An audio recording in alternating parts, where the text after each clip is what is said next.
আপনার ফুটফুটে চাঁদের মতো মেয়ের কাছে দেখি ওর শুনবো ওর জীবন কাহিনী। আসসালামু আলাইকুম। ওয়ালাইকুম আসসালাম। হ্যাঁ, তুমি কেমন আছো আপু? এই তো ভালো আছি ভাইয়া। হ্যাঁ, তোমার নামটা যেন কি আরেকবার বলো তো? ইভা। ইভা। তোমার বাড়ি পাবনা? হ্যাঁ। আচ্ছা, তুমি এখন কেমন আছো আপু? এই তো কোনো রকম। দিন বাদ যাচ্ছে। হ্যাঁ। তোমার আম্মা আব্বু কেমন আছে? অসুস্থ।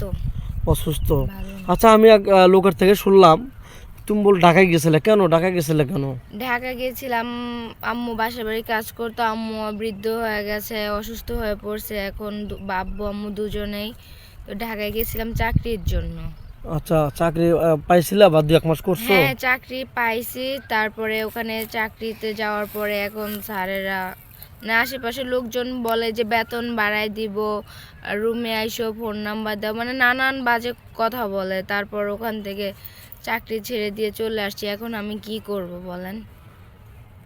মানে তুমি চাকরি করতে শুধু পিএমজিএম লাইন চিপ সুপারভাইজার হ্যাঁ। শুধু বাজে প্রস্তাব দেন? বাজে প্রস্তাব দিত আমাকে।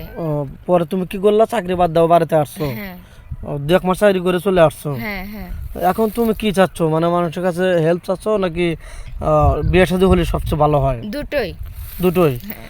আচ্ছা, যেমন তোমার এই কষ্টের কথা শুনে, দরিদ্রতার কথা শুনে কেউ তোমার পাশে হাত বাড়া দিল, তোমাকে একটা ফোন কিনে দিল বা তোমাকে মেশিন কিনে দিল, এগুলো কিনে দেওয়ার পর তোমার অবস্থা একটু ভালোর ভিতরে গেল, তখন তুমি তার সাথে প্রতারণা করবে না তো? না না, উনি আমাকে বিপদের সময় আমাকে উপকার করছে, হেল্প করছে, তাই কি এইগুলা করা যায়? এগুলা তো করবে না তো? না না না। সত্যি তো বলছো? হ্যাঁ, প্রতারণা করব না। আহ, আচ্ছা, যাই হোক, এই দেশ থেকে প্রবাস থেকে এই ভিডিও পাবলিক হচ্ছে বা দেখছে, তে তোমার মানে যদি তার ওয়াইফ থাকে অসুস্থ বা ভালো, দুজনকে চালাতে পারবে, সেক্ষেত্রে কি তুমি রাজি? মানে যদি ওয়াইফ অসুস্থ থাকে, আচ্ছা। তো সেই ক্ষেত্রে আমি তো না সেবা করব। জি জি জি। আর যদি ভালো থাকে তাহলে আমি ওখানে যাবই না। যদি দুজনকে চালাতে পারে, সোশ্যাল মতো, তার টাকা পয়সা আছে, তাহলে তার টাকা পয়সা আছে, দুজনকে চালাতে পারবে। তারপরও বিষয়টা কিরকম মানে তুমি চাচ্ছ যে অন্য মেয়েকে জীবন নষ্ট তুমি করতে দেবে না? একটা মানে তুমিও মেয়ে, সেও মেয়ে। সেও মেয়ে, কারণ Exactly, ও এটা তো। যতই টাকা পয়সা থাকুক উনি কষ্ট পাবে। আমার ক্ষেত্রে যদি ওটা হতো আমিও কষ্টই পেতাম। আমি আর কি ওরকম। দর্শক বন্ধু, সচরাচর আমরা জানি যে গরিব মানুষের মন বড়, আসলে মনটা বড়। ও চাচ্ছে যে কোন ওয়াইফ যদি ভালো থাকে ওখানে আমি বিয়ে বসবো না, কারণ হচ্ছে যে তার মন আমি নষ্ট করতে পারবো না, কারণ আমার ক্ষেত্রে এরকম হলে এবারে তার মনও কষ্ট লাগবে। এর জন্য তার বউজুল ওয়াইফ যদি ভালো থাকে সেই ক্ষেত্রে বিয়ে বসবে না। অসুস্থ হলে বা মারা গেছে বা কারো হাত ধরে পালিয়ে গেছে তাহলে সে বিয়ে বসবে। রাইট কিনা? হ্যাঁ হ্যাঁ। ও, যাই হোক, বিয়ে সাথে বসার পরে তো অনেকে প্রতারণা করে হয়তো টাকা পয়সা নেয়, সে থাকে বিদেশ, এখন ফাঁকা বাড়ি, আরেকজনকে নিয়ে এসে রাতে ফষ্টি নষ্ট করে, এগুলো কোনো কাজ করবে কি? না না না, এরকম কিছুই না। বিশ্বাসের অমানত করবা না? না। সত্যি তো? হ্যাঁ।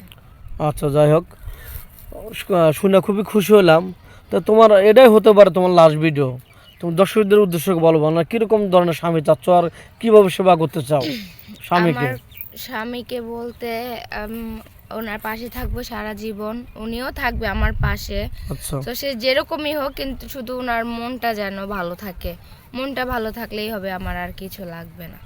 আচ্ছা, তাহলে তোমার ভিডিও তো পাবলিক হচ্ছে, মানুষ দেখছে, তোমাকে কিভাবে পাবে? একটু স্ক্রিনে তোমার নাম্বারটা দিয়ে দাও। আমি তো ফোন চালাই না, তো মানে আপনাদের মাধ্যমে। হ্যাঁ, তুমি বলতে পারছো এবং তুমি ফোন কেনোনি, হুম হুম যে কোনো কারণবশত, যেহেতু হত দরিদ্র, এই জন্য তোমার ফোন লাগেও না। হুম। যাই হোক, মেয়েটার কোনো ফোন নেই, আমাদের নাম্বার দেওয়া থাকবে স্ক্রিনে, আমাদের নাম্বার দেওয়া থাকবে। কেউ ভিডিও কল দেবেন না, অডিও কল দেবেন। ভিডিও কল দিলে ব্লক করতে বাধ্য হবো। ভালো থাকবেন, সুস্থ থাকবেন, এটা